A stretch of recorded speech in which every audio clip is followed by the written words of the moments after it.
नमस्कार है, मास्क उतारो जी में आप सबका स्वागत है। जो तुमको हो पसंद वही बात करेंगे, तुम दिन को कहो रात तो रात कहेंगे। वो जमाने चले गए, अब बहुत रूल कर लिया ब्रेक इंडिया फोर्सेस ने, लेफ्टिस्ट लिबरल ने हमारे पे एक नैरेटिव को सेट करके हमारे पे थोप दिया गया। पर अब हमारे बीच में कई धुरंधर रहते हैं, उसमें से एक हैं जो आज मेरी गेस्ट हैं, बरकत रेहन। और नमस्कार बरखा।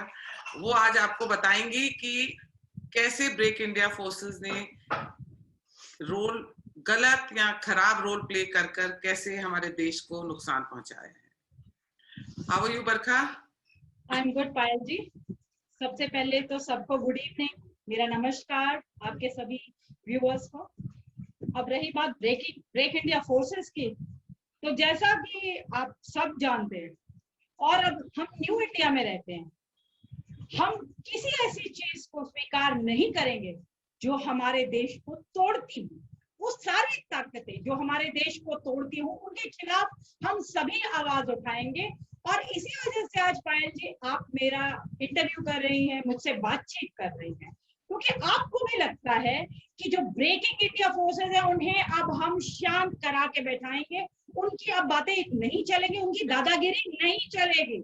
सिंपल एज दैट कि हम सब अब चुप नहीं रहेंगे। बहुत टॉलरेंस दिखाई हमने, वर्षों तक हमने चुप रह करके सोचा कि स्थिति बदल जाएगी, लेकिन स्थिति बदल नहीं रही है।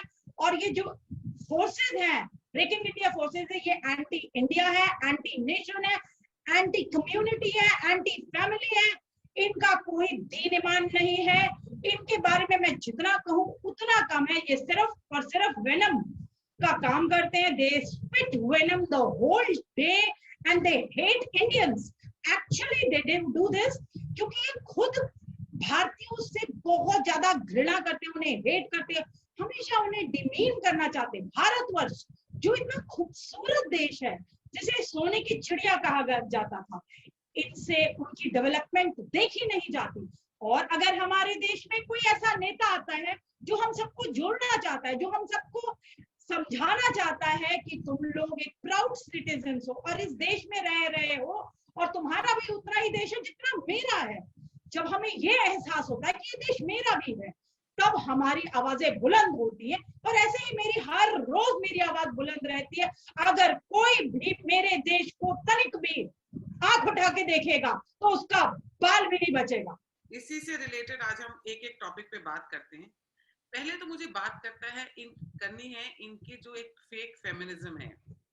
सबसे पहला क्वेश्चन मेरा, क्योंकि आजकल वेस्ट बंगाल में इलेक्शंस हो रहे हैं, तो मैं भी बहुत किताबें पढ़ रही थी वेस्ट बंगाल के ऊपर, और मेरी नजर पड़ी मैं गूगल पे भी गई तो मेरी एक ब्लॉग के ऊपर नजर पड़ी, तो उसमें मैंने देखा कि नॉर्थ परगना में वेस्ट बंगाल में अभी तक 42,000 हिंदू गर्ल्स अगवा हो चुकी हैं, बेची जा चुकी हैं या कन्वर्ट करी जा चुकी हैं, और उनसे शादी कर ली गई है जबरदस्ती, सब चीजें। और ये जो ब्रेक इंडिया फोर्सेस की जो विमेन एंड मेन है, ये हर वक्त बहुत ही एक्टिविज्म करते हैं कि विमेन का ये होना चाहिए, विमेन के ये राइट्स हैं, विमेन के वो राइट्स हैं।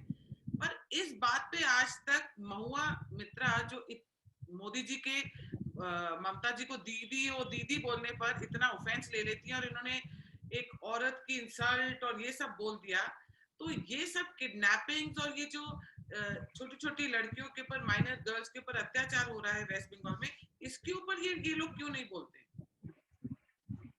देखिए, चूंकि आपने मोहना मित्रा का नाम लिया है तो मैं यहीं से शुरुआत कर देती हूँ कि देखिए, उन्हें तो सिर्फ थोड़ी सी अटेंशन चाहिए थी, वो मिल नहीं रही थी उन्हें, तो उन्होंने, किसी को भी आज इस देश में अटेंशन चाहिए हो तो बेस्ट तरीका है कि आप प्राइम मिनिस्टर को पकड़ लीजिए, प्राइम मिनिस्टर को गालियां देनी शुरू कर दीजिए, पूरा मीडिया आपके पास होगा, घंटों बहस कर सकते हैं। वो दीदी पे घंटों बहस हुई है, पता नहीं क्या क्या कह दिया, राई का पहाड़, बाल का पता नहीं कितना बड़ा पहाड़ पर बात का बतंगड़ बनाया गया। ये ह्यूमिलेटिंग है, और ये एक नारी की इंसल्ट है। पर इतनी छोटी छोटी लड़कियां अगवा हो रही हैं, वहां पे रेप्स हो रहे हैं हिंदू लड़कियों के, वो नारी के अस्तित्व के लिए कुछ नहीं है। एक्चुअली ये वुमेन एम्पावरमेंट के लिए ना तो काम करना चाहते हैं और ना किया है इन्होंने, ना आगे फ्यूचर में करेंगे। ये सिर्फ गुमराह करते हैं, लोगों को पागल बनाते हैं। अगर वुमेन एम्पावरमेंट में वहां बंगाल पे काम हो रहा है तो ये स्टेटिस्टिक्स क्यों आ रहे हैं? आप जो स्टेटिस्टिक्स बता रही हैं, ऐसे और भी बहुत लोगों ने मुझे बताए हैं कि इतनी लड़कियों का अगवा हुआ है, किडनैपिंग हुई है, और बहुत सारी हादसे होते हैं, देखते हादसे होते हैं हिंदू लड़कियों का। लेकिन क्या कभी इन्होंने काम किया उसके लिए? बल्कि और बांग्लादेशी वहां पे घुसपैठिए आते रहे, लगातार कई चीजें होती रही है, वहां गरीबी कितनी बढ़ती जा रही है, एक्सप्लॉयटेशन कितना है, उसमें कभी काम नहीं किया। जो रियल एम्पावरमेंट, वुमेन एम्पावरमेंट है, उसके बारे में तो कोई सोचता ही नहीं है। ये सब आई वॉश है। ये सिर्फ आंखों में मिट्टी झोंकने वाली बातें हैं। फेक फेमिनिज्म का डंका इतना ज्यादा, बोलबाला इतना ज्यादा है कि सिर्फ उसके नाम पे फंडिंग, फॉरेन फंडिंग आएगी, इंडिया से भी फंडिंग आएगी, इन सब। बरखा, यू थिंक ये लोग कोई काम बिना फंडिंग के करेंगे? इनको तो आप कुछ भी नीचता वाला भी काम दे दो, पर पैसे दे दो, तो ये एक एजेंडा चला देते हैं। हिंदू की एक रिपोर्ट थी जिसमें फेक ये जो फंडिंग आती है, इससे ये फेक डेटा वगैरह भी तैयार करते हैं, ऐसी बहुत सारी रिपोर्ट्स भी आ चुकी हैं। लेकिन इनकी दुकानदारी तो चलनी चाहिए ना। तो अगर फेक डेटा नहीं बनाएंगे तो दुकानदारी कैसे चलेगी? फॉरेन फंडिंग कैसे आएगी? अगर ये किडनैपिंग के बड़े बड़े आंकड़े दिखाएंगे, ज्यादा हिंदू किडनैपिंग होगी, ज्यादा लड़कियों को परेशान किया जाएगा, लेकिन असली काम नहीं करना है इनको। उनके एम्पावरमेंट के लिए ना इन्होंने कभी काम किया, ना आगे फ्यूचर में करेंगे। लेकिन मोदी जी की एक लाइन को लेकर के उन्होंने महीने भर बहस कर ली। पता नहीं इतना क्या, ओ दीदी मैंने तो पता नहीं हजारों बार बोला है, सुना भी है। लोग मुझे भी कहते थे, मुझे तो आज तक कोई मुश्किल नहीं दिखी इसमें, ना कोई गलती दिखी कि इतनी क्या इस बात को हाईलाइट करने की जरूरत थी। और सबसे बड़ी बात थी कि मीडिया जो इन्हें बैठा रही थी, जो घंटों की डिबेट कर रही थी, आज we not having the real issues to discuss, हमारे पास कुछ डिस्कस करने के लिए नहीं बचा। पास देखिए कितना टाइम है। एक और चीज, आज ना एक यूपी में बड़ी मशहूर है, जो प्रीवियस गवर्नमेंट है उनकी बड़ी फेवरेट जर्नलिस्ट है, उनके बारे में किसी ने लिखा, मैं नाम नहीं लेना चाहती, कि अरे आज तो वो कुछ बोल ही नहीं है, 3-4 दिन से खाली है। तो मैं मतलब ट्विटर पे उनका कोई ट्वीट्स भी नहीं आ रही है। तो मैंने कहा देखो आजकल सिलेंडर की बड़ी मारामारी चल रही है, उनको जहर का सिलेंडर मिल नहीं रहा है दरअसल। अदरवाइज वो 2 BHK वाली तो हर दूसरे दिन कुछ खराब बोलती है और ऐसी बातें बोलती है जो एक औरत ही होकर औरत की ही बेइज्जती करती है। तो इन लोगों का सब प्रोपेगेंडा सारा फेक है। फेक प्रोपेगेंडा, कोई दीन नहीं, कोई ईमान नहीं, always running for TRP, always running for money. जहां से पैसा आ गया उसकी बात रख दी। मीटू में कितने केसेस ऐसे थे जहां पे ये फेक फेमिनिस्ट बाहर निकली थी, बिलों में से बाहर निकली थी। आप यकीन मानेंगे कि एक तो पहली बात तो मुझे ये नहीं समझ आई है राइट राइट और ये लेफ्ट, राइट लेफ्ट में क्यों इतने डिवाइडेड रहते हैं सब। चलिए खैर कोई बात नहीं, रहिए डिवाइडेड। अगर राइट विंग का फंसेगा, हाँ जी इसने किया है, इसने किया है, अब इसका प्रमाण भी दे दें कि वो किसने किया है, सब खड़े हो जाएंगे, अब पूरी बिंदी ब्रिगेड आ जाएगी कि हाँ जी इन्होंने किया मोलेस्टेशन, इन्होंने रेप किया। विनोद दुआ के ऊपर इल्जाम आया, सडनली मी टू का पूरा जो ये इनका प्रोपेगेंडा चल रहा था वही खत्म हो गया। हाँ, तो सब उसको प्रोटेक्ट करने पे आ गए। तो ये कैसे के ऊपर आया, अनुराग कश्यप के ऊपर आया, तो वो और धीरे-धीरे कम ही होता गया। तो ये क्या है? Hypocrisy at the height. अरे भाई इतने डबल स्टैंडर्ड्स, इतने डबल स्टैंडर्ड्स कि तुम अगर नाम पढ़ोगे, नाम पढ़ के उसके बारे में पता है तुम्हें कि राइट विंगर है, तो इसमें he is guilty from the first day. तो जज ज्यूरी सब यही है, यही जज बन जाएंगे, यही। अच्छा, सारे पुलिस स्टेशन, ये कोर्ट वोट सब बंद कर देने चाहिए, इन्हीं को बैठा देना चाहिए, जजमेंट भी यही दे देंगे, फांसी भी चढ़ा देंगे। अगर राइट विंगर हुआ तो फांसी चढ़ा देंगे, और नहीं हुआ तो ना ये तो बिल्कुल पाक है, ये बिल्कुल साफ, इसने कुछ नहीं किया। और वो लड़की झूठ बोल रही है, सब लड़की झूठ बोल रही है। ये क्यों भाई? ऐसा कैसे है? ऐसा कतई नहीं होना चाहिए। ऐसे ही जो हमारे बहुत सारे जो वुमेन एनजीओ चलाती हैं, वो अगर कोई देखती है वो नाम, रिलीजन, कास्ट क्या है, फिर बताती है कि अच्छा इनका रेप हुआ है या नहीं हुआ। पहले तो रिलीजन देखा जाता है, नाम बच्ची कितनी बड़ी है, उसकी उम्र क्या है, कहाँ रहती है। Vision and ideology. और अगर आपने कहीं आपकी ट्वीट्स में आपने मोदी जी का फेवर लिया है, फिर तो आप रेपिस्ट हैं ही हैं।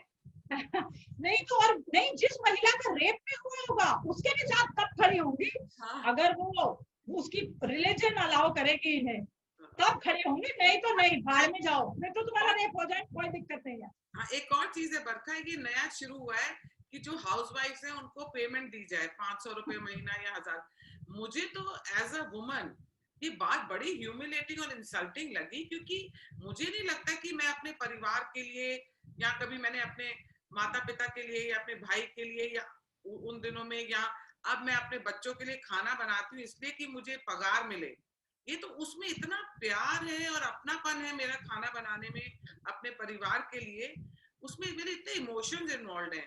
तो ये कहना कि हाउसवाइफ को, और मतलब एक तरीके से हाउसवाइफ माँ को मतलब पैसे देना ये कार्य करने के लिए, ये करते क्या है, ये बोलते क्या है ये लोग। देखिए पायल जी, मेरा तो आर्टिकल भी आया है इसके ऊपर अभी थोड़े दिन पहले ही, जहाँ की मैंने इसका बहुत विरोध किया है। जी, क्योंकि तभी तो मैं पूछ रही हूँ। मैं एक महिला हूँ और मैं एक हाउस मेकर भी हूँ, मैं एक एंटरप्रेन्योर भी हूँ, और मैं कभी नहीं चाहती कि मेरे को बच्चे जो मैंने पैदा किए हैं, या जो मैं अपने हस्बैंड, अपने फादर, अपनी मदर या सिस्टर या ब्रदर जो घर में रह रहे हैं, उनके लिए अगर कोई काम करते उसके लिए मुझे पेमेंट दे कौन सकता है, मुझे पेमेंट, और कितनी पेमेंट दोगे। अरे तुम होते कौन है मुझे पेमेंट देने वाले, तुम डिसाइड ही नहीं कर सकते, मैं तो मालकिन हूँ घर की। नहीं नहीं, और ये डिसाइड कैसे करेंगे कि जिस तरीके से मैंने सब्जी काट के सब्जी बनाई है, उसको तेल घी में बनाया, जितने मैंने प्यार से बनाई, उसकी वैल्यू कैसे लगाएंगे ये लोग। इस प्यार की कोई वैल्यू नहीं है, इस मेरे इमोशंस की कोई वैल्यू नहीं, मेरी लव की कोई वैल्यू नहीं। इन सब चीजों को पैसों से बिल्कुल नहीं आंका जा सकता। दूसरी बात, किसी ने एक बच्चा पैदा किया, 2 3, तो उसे आप कैसे सैलरी देंगे और क्यों देंगे। पहले बात आइए तो सही मुझे कि ये नापा कैसे जाएगा। ये कौन से मूर्ख लोग हैं जो ये सोच रहे हैं, कुछ पॉलिटिशियंस और कुछ लोग उनके साथ मिल करके ये सोच रहे हैं कि ऐसा वोट बैंक तैयार किया जाए, जो कि बिल्कुल नामुमकिन है हमारे देश में। ये संस्कृति भरा देश है, यहाँ पर एक महिला जो है पूरे परिवार का पालन करती है, बहुत प्यार से सींचती है परिवार को, इतना इतना मोह होता है उसको अपने परिवार के साथ, इतना प्यार होता है, the love the affection is valuable, and nobody in this earth can tell you that this amount should be paid to equate that. No one. एक और बात है, एक और, जैसे मैं इस बात के बिल्कुल फेवर में हूँ कि लड़कियों को जो पहनना है, क्या पहनना है, कब पहनना है, कहाँ पहनना है, उनको अलाउ होना चाहिए। पर मुझे इन लोगों की पॉलिसी नहीं समझ आती। My life, my body, my choice. हाँ, ये सारा इन लोग का आता है जब ये हिंदू गर्ल्स के बारे में बोलती हैं। क्या हो गया अगर हिंदू लड़की ने कपड़े नहीं पहने, क्या हो गया हिंदू औरतों ने, ये बहुत गलत बात है कि राजस्थान में घूंघट लेके ओढ़ती हैं वहां पे विमेन। ये सब हिंदू औरतों के लिए ये अपनी बात करते हैं। पर जब इनसे पूछो हिजाब के बारे में कि फिर हिजाब के लिए भी बोलो, तो ये बोलते, फिर ये इन लोग के अपने मीम्स आते हैं, माय लाइफ माय चॉइस। और हिंदू लड़कियों अगर बोले कि उन्होंने घूंघट लेना है या सर ढकना है, तो वो उनको बोल देंगे कंजर्वेटिव हैं, पुराने जमाने की हैं, और ये हिंदू संस्कृति में गलत सिखाया जा रहा है। कि क्या है वही वही पायल जी, सिलेक्टिव आउटरीच फॉर एवरीथिंग। इनको हर दिक्कत दिखती है, हमारे में सारी दिक्कतें दिखती है, उधर कोई नहीं दिखती। उधर उसे एम्पावरमेंट कहते हैं, हाँ, उधर हिजाब को एम्पावरमेंट हिजाब कहते हैं। हाँ, एम्पावरमेंट, बुर्का इज एम्पावरमेंट, इधर इन्हें सारी दिक्कतें दिखती हैं। रही बात माय बॉडी माय चॉइस के नाम पर, आप जितने मर्जी कपड़े उतारिए, आपकी मर्जी, आप घूंघट में रहना चाहते हैं। मेरे हिसाब से a girl is always free to wear anything whatever she wants, but at the same time maintain the decorum. आप कहाँ जा रहे हैं इसके बारे में सोचिए, आप किससे मिल रहे हैं, आप किसको रिप्रेजेंट कर रहे हैं, आपको एक खुद डिसाइड करना। nobody is going to tell you and nobody is going to oppose you whatever you are wearing. It's your life, you have to choose it, but be sensible. Every girl should be sensible, that's it. ये मैं भी मान। एक और चीज मुझे इन लोगों की बहुत फनी लगती है, ये ना लोगों को बोलते हैं कि हर चीज आपको स्टेट फ्री देगी, आपको राशन फ्री मिलेगा, आपको मेडिकल फ्री मिलेगी, आपको सब कुछ फ्री मिलेगा, आप लोगों को काम करने की जरूरत नहीं है। और ये सब करने के लिए आप देखना, ये लोग जो प्रचार करते हैं, मैंने लेफ्ट की पार्टीज के सारे लीडर देखे, मैं नाम नहीं लेना चाहती, मैंने देखा उनके बच्चे अब्रॉड पढ़ रहे हैं, तो क्या वो स्टेट पे कर रही है उनके लिए? उनके बच्चे वहां काम कर रहे हैं अमेरिका में, अमेरिका को कोसते भी हैं। हाँ, लोगों के मन में अमेरिका के लिए जहर भरेंगे, वेस्ट के लिए जहर भरेंगे, इनके बच्चे खुद वहां। फिर मैंने तो सुना है एक वेस्ट बंगाल में लेफ्ट की एक बहुत बड़ी लीडर है, वो तो समझ में उनको इतनी गर्मी लगती है इंडिया में, और उनसे तो कलकत्ता की हीट नहीं सही जाती, कि वो 4 महीने में से 2 महीने यूके और 2 महीने यूएस रह के आते हैं। इन लोगों के पास इतना पैसा कहाँ से आता? Art communist and leftist supposed to be, you know, equal, and they're supposed to lead a very simple life, high thinking simple life? ये फिर हिपोक्रेसी है इनकी, ये क्या है? बिल्कुल वही डबल स्टैंडर्ड्स, वही गालियां देना, इंडिया को बदनाम करना, इंडिया को तोड़ने वाली ताकतें, इनको तोड़ने के लिए इनको पैसा मिलता है, और इनके पास इतना पैसा है कि ये चाहे तो पूरा साल अब्रॉड रह सकते हैं। Who cares about India? They don't care about India कि चाहे इंडिया की तरक्की हो या ना हो, वो डेवलप नेशन बने ना बने, उसमें ज्यादा से ज्यादा लोग समृद्ध हो ना हो, गरीबी हटे, इनसे कोई लेना देना नहीं है। इनको अपने ऐशो आराम से मतलब, इनके बच्चों के ऐशो आराम से मतलब है, वो बाहर पढ़े उससे मतलब है, इनको यहाँ की देश की प्रॉब्लम से कोई लेना देना नहीं। मैंने तो सुना है कि इन लोगों को एक्सपेंसिव वाइन इतनी पसंद है कि शाम को ये लोग तैयार तो रोके वाइन का ग्लास लेके समन्स देते हैं एक दूसरे को, और बताते हैं कि हमारी सोसाइटी में क्या क्या गलत हो रहा है, और ये सब चीजें खुद ही कर रहे होते हैं। वही तो दिक्कत है कि यही दोहरा मापदंड है जो आज इनको यहाँ तक ले आया है। और इनके अगर आज भी हमने इनका साथ नहीं छोड़ा, इनको इनकी असलियत नहीं दिखाई, तो वो बहुत भयावह होगा आगे का समय। सुधर जाइए, समझ जाइए कि आपने किसको वोट देना है, आपने किस नेता को चुनना है, देश तोड़ने वाले को या देश जोड़ने वाले को। ये सिर्फ आपकी चॉइस होनी चाहिए कि you want to build the nation, you want to see India as a better country, a new India, or you want to see these breaking forces come ahead. अब आप देखिए ना, जहाँ पे अदानी, अंबानी, बिरला, टाटा, महिंद्रा, इन लोगों की बेइज्जती करानी हो, तो ये सारे बॉलीवुड में भी जो लेफ्ट के एक्टर एक्ट्रेसेस हैं, लेफ्ट आइडियोलॉजी के या लेफ्ट वाले कर्स करते रहेंगे। एंड लोगों को समझ नहीं आता कि स्वरा एक तरफ इन लोगों के साथ मिलकर ये सब कर रही है, और the other day I saw some advertisements, उसमें स्वरा जियो वो रिलायंस की एड में आई हुई है, फिर एक जगह कहीं वो अमेज़न की एड में आई हुई है। वो तो इन लोगों को कर्स करते हैं पूरा दिन। कितना दोगलापन है इन लोगों में। तो पायल जी गलती किसकी है? एड दी क्यों गई इसे? ये सोचिए ना, एड नहीं मिलनी चाहिए थी ना, स्वरा को जियो की एड क्यों मिली? अब ये तो समझदारी होनी चाहिए ना, उनकी भी समझदारी होनी चाहिए कि हम सिलेक्ट करें। Why don't we select before choosing a person? आपने गलत पर्सन को चुना है। और दूसरी बात, ये इनकी स्वरा जैसी तो हजारों जिनकी हिपोक्रेसी दिन भर चलती रहती है, गालियां भी देते रहेंगे, उसी प्रोडक्ट को एंडोर्स भी करेंगे, उन्हीं को गालियां भी देंगे, उन्हीं का खाएंगे भी, और उसी थाली में छेद भी करेंगे। लेकिन मैं कहूंगी कि घर घर में अडानी अंबानी होना चाहिए, बहुत अच्छा काम कर रहे हैं, और ऐसे बड़े हर जगह हर क्षेत्र में होने चाहिए, जिससे कि भारतवर्ष समृद्ध हो। हम क्यों नहीं चाहते कि हमारे देश में ही अडानी? बाहर के लोगों को कब तक हम सपोर्ट करते रहेंगे? बिल्कुल उनका बहिष्कार करिए, अपने लोगों को सपोर्ट करिए। जो इन्होंने टावर बावर चलाए हैं, बहुत गलत किया है। वो ही है एंटी इंडिया फोर्सेस, जो पंप करती है, जो ऐसे लोगों को उग्रवाद करने के लिए पंप करती है, टेररिज्म को सपोर्ट करती है, देश को गद्दारों के हाथों में बेचने के लिए जो 24 घंटे तत्पर रहते हैं, उनके खिलाफ मुहिम उठाइए, उनका बहिष्कार करिए, उन्हें एक्सपोज करिए। सेम चीज देखिए ना, ये जैसे अगेन फेमिनिज्म के टॉपिक पे आ रही हूँ मैं। अगर कोई सोनिया गांधी जी के ऊपर कुछ बोलता है, या उनको बोलते हैं कि राहुल की मदर के ये ऐसे कुछ बोलते हैं, तो ये लोग अपसेट हो जाते हैं। और हर दूसरे दिन ये लोग मोदी जी की माँ के बारे में इतना अनाप शनाप बोलते हैं, इतने अपशब्द बोलते हैं, तब इन लोगों की फेमिनिज्म कहाँ जाती है? तब इन लोगों की औरत की इज्जत कहाँ जाती है?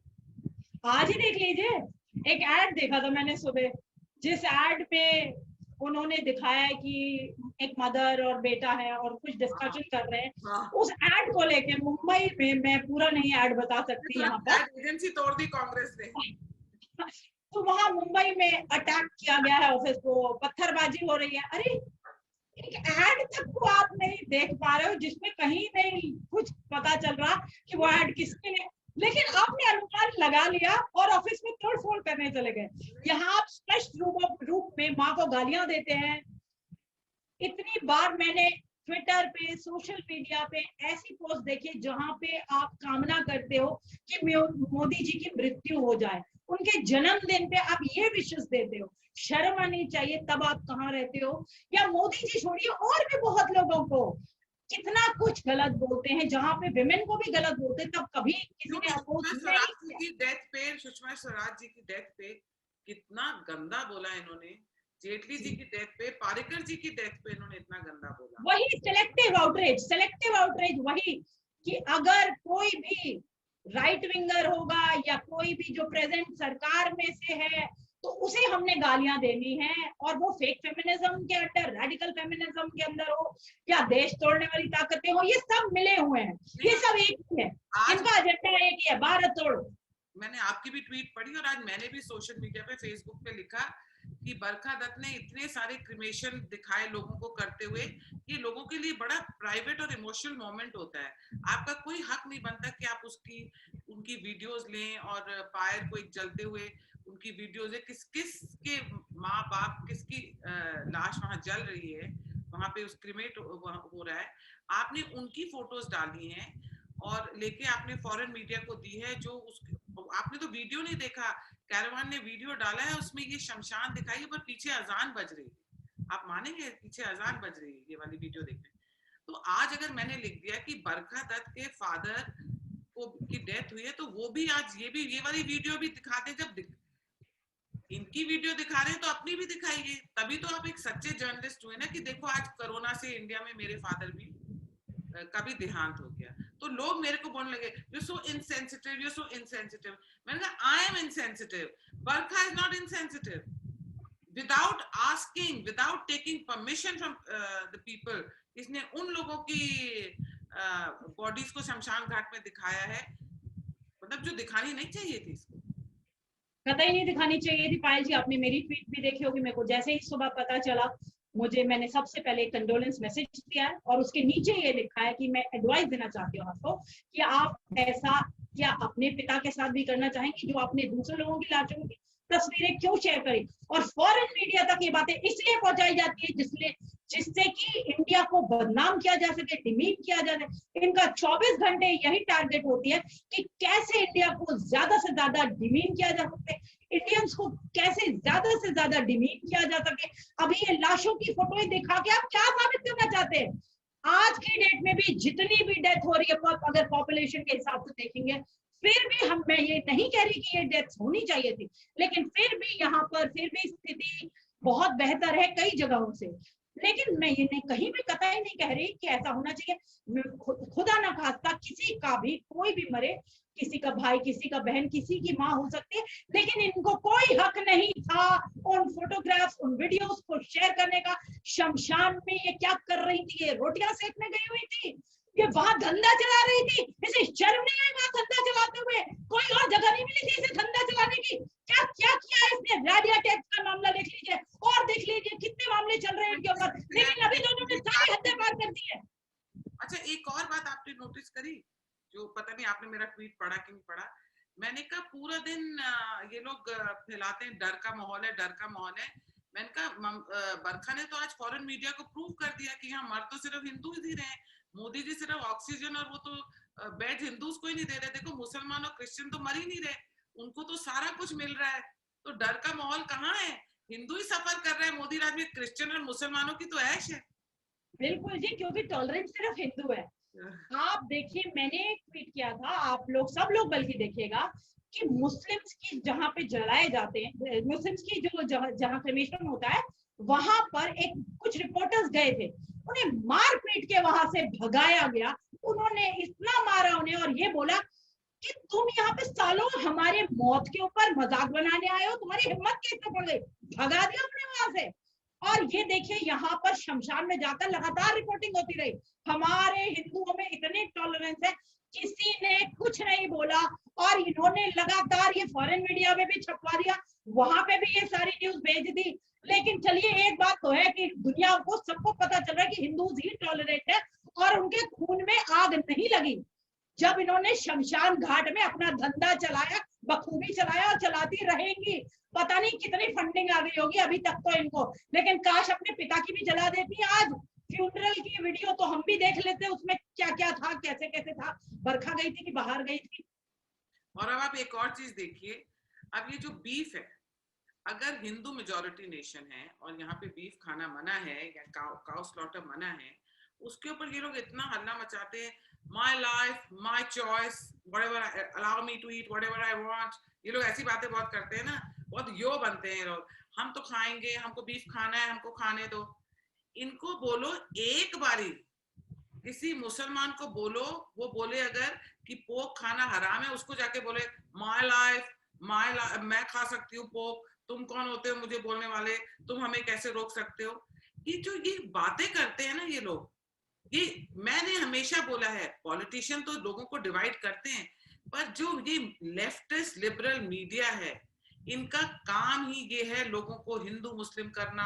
अब देख लो ना, इतना कुछ हो रहा है, आपको स्वरा भास्कर, कन्हैया, तो वो जिग्नेश मग्नेश तो भगनेश, ये कोई नहीं दिखेंगे। अरे कहाँ फंडिंग आई थी, मौका आएगा सडनली आपको ये सारे आगे आके दिख जाएंगे। अभी अभी नहीं कर रहे। ऑक्सीजन की इतनी कमी है, हॉस्पिटल्स की इतनी कमी है, फंड्स की इतनी कमी है, कोई फंडिंग आई इनसे? 24 घंटे ये अपने लेक्चर्स और अपना ज्ञान बांटते हैं। आप एक काम करो ना, अभी एक कुछ मुसलमान के लिए बोल दो, क्रिश्चियन के लिए बोल दो, ये सडनली अपने अपने बिल में से निकल के टिंग टिंग टिंग टिंग करके ये लोग पहुंच जाएंगे वहां पे।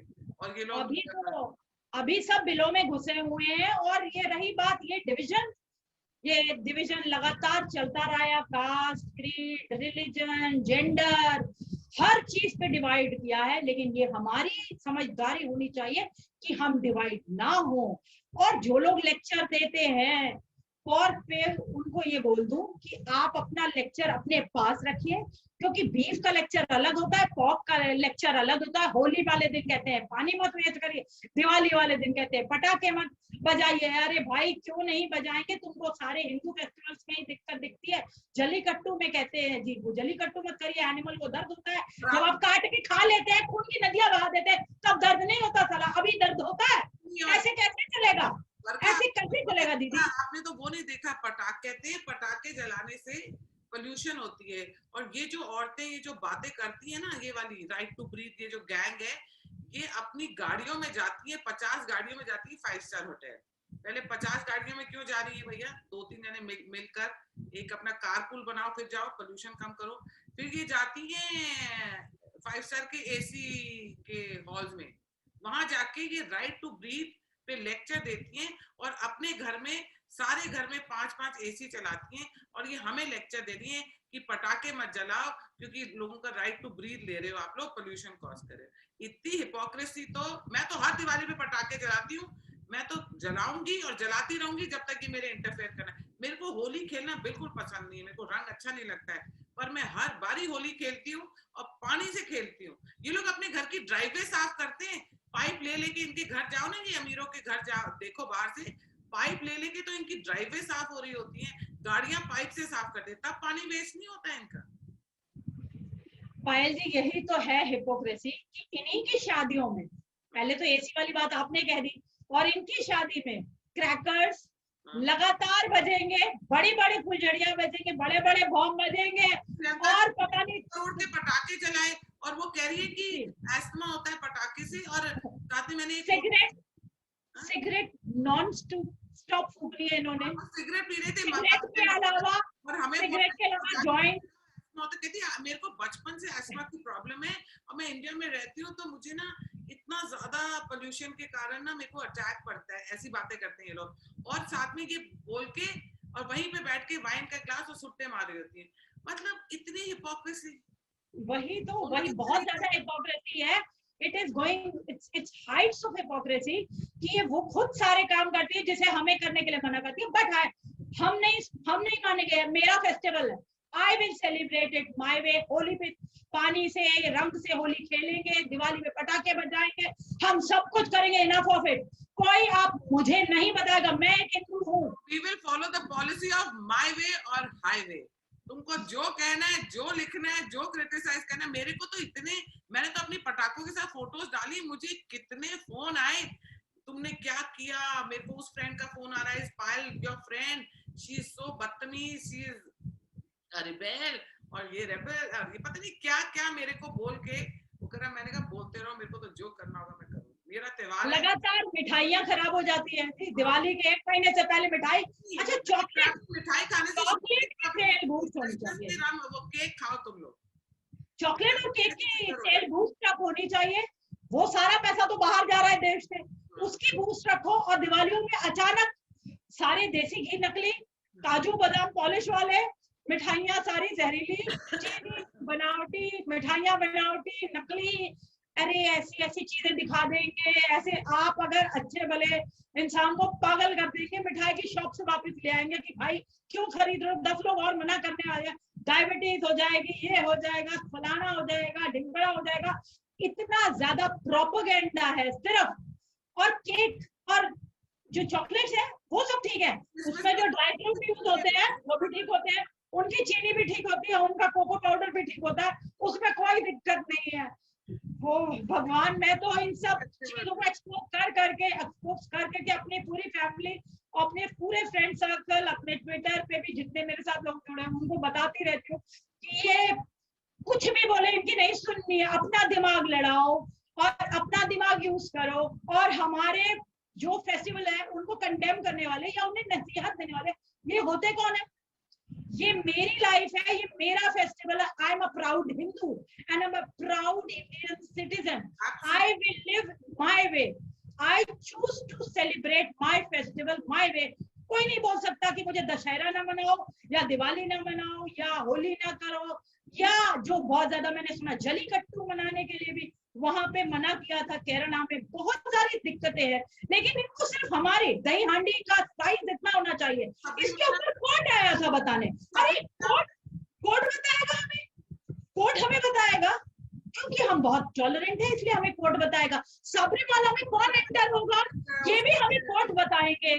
फेक बोलबाला, फेक पायल जी एक सेकंड मुझे, let me complete about Sabarimala. Fake feminism का इतना बोलबाला है इस देश में कि जो महिलाएं अपने घर के मंदिर में दिया बाती कभी नहीं कर पाई, उनको वहां जाना है सबरीमाला में.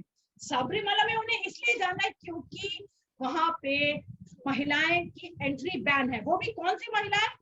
जो कि मेंस्ट्रुएटिंग होती है, मतलब एक एज पीरियड है उसकी महिला वहां पे नहीं जा सकती. तो सिंपल है, रेगुलेशन है, रूल्स है. आपका भी घर है, मेरा भी घर है, मेरे घर के कोई नियम है. अगर मैं आपके घर आती हूँ and you don't want me to come, तो आप नो कह दोगे ना. तो ऐसे ही वो अय्यप्पा का घर है, अय्यप्पा विल डिसाइड कि कौन आएगा कौन नहीं आएगा. There are some rules and regulations. It's just not man versus woman. और कितना आपको याद है एक वो लेडी ने तो, क्योंकि उस टेंपल में जाना विमेन को अलाउड नहीं है, वो तो यूज सैनिटरी नैपकिन लेके गई थी. मतलब हद हो गई, हद हो गई बेशर्मी की. बेशर्मी की सारी हदें पार कर ली थी हमने, लेकिन खुद के मंदिर में कभी दिया बत्ती नहीं किया. तृप्ति देसाई कितना बोलती है कि मैं शनि शिंगणापुर जाऊंगी, मैं यहाँ जाऊंगी, मैं वहां जाऊंगी. पहले अपने घर के मंदिर में तो जला ले दिया बत्ती, अपने कॉलोनी के मंदिर में चले जा, अपने जहां रहती है वहां तो चली जा, फिर बाकी की जगह सब चली जाइयो. आपको ये बताऊं कि ये इतने हिपोक्रेट्स हैं कि क्या कंसेंट सिर्फ हमारा होता है? अय्यप्पा भगवान नहीं कंसेंट देते, वो उनका भी तो कंसेंट मैटर करता है ना. तो why don't we talk about his consent? Why only we talk about the consent of a woman? क्यों जाना चाहती है? ये बिल्कुल गलत था जो इसे जेंडर से रिलेट कर दिया गया था. ये बिल्कुल जेंडर से रिलेट करने वाली चीजें नहीं थी. और यहाँ पे भी जो फेक फेमिनिज्म, जो रेडिकल फेमिनिज्म थे, वही कूद कूद के आ रहे थे और बोल रहे थे कि जी जाना चाहिए, महिलाओं का वर्जित कैसे कर दिया, ये अगेंस्ट हो गया, महिलाओं के अगेंस्ट हो गया. बहुत अच्छा लगा आपसे बात करके बरखा. जैसे मैंने शुरू में कहा था कि जो तुमको हो पसंद वही बात करेंगे, तुम दिन को कहो रात तो रात कहेंगे. ये वाला फिलॉसफी नहीं चलेगी. अब तो जो हमको वो पसंद हम वही बात करेंगे. हमको दिन को रात कहना है तो हम रात कहेंगे। अब इन लोग की नहीं चलेगी, आप हिंदूज के अगेंस्ट फेक प्रोपेगेंडा चलाएंगे, हम आपको Absolutely, absolutely right. Talking to you and Radhe Radhe, जय Shri Ram. Jai Shri Ram. Okay, Thank you so much. thank you so much.